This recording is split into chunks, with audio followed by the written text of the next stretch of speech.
Michael here, and today we're talking about white balance. When you've just started a new hobby, especially photography or filmmaking, the information overload can feel a little bit like getting hit by a car. Everyone's talking about white balance, composition, complementary colors, and all sorts of terms and jargon that it can just seem a little bit overwhelming, and it's easy to give up at that point. I'm here to help you through that.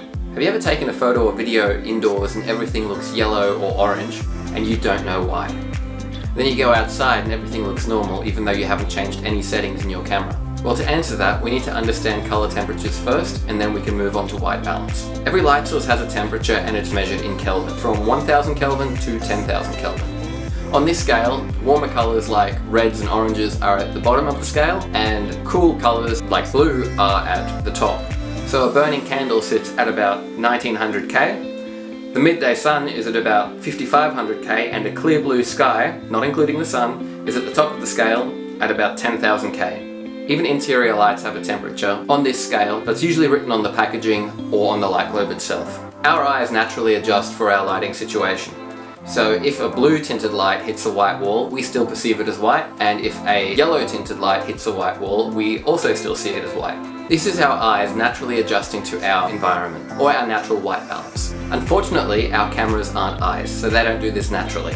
That's where white balance comes in. When we change the white balance setting, we're giving our camera information about the lighting situation we're in, so we can capture exactly what our eyes see and make a shot look more natural. In the early days of photography, photographers actually had to choose the correct film to use, or filters they put in front of the lens to make up for the difference in white balance. Fast forward to today, and we're quite lucky. Cameras have an auto white balance feature that's super useful.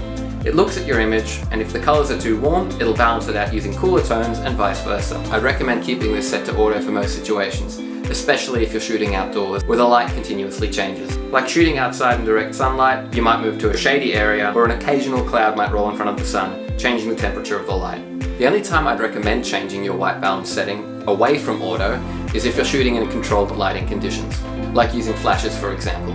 This just means all of your photos are going to be consistent and have the same look. So if you're editing them later, you can apply the same edit or preset to any photo you take and get a consistent result in the final look of each image. If you're shooting photos in the RAW file format, your photos will have the right metadata that you can actually change the white balance after the fact in editing softwares like Photoshop or Lightroom. In comparison, if you've shot on JPEG, the white balance slider just looks like a tint effect, rather than changing the color balance properly, which doesn't look anywhere near as natural.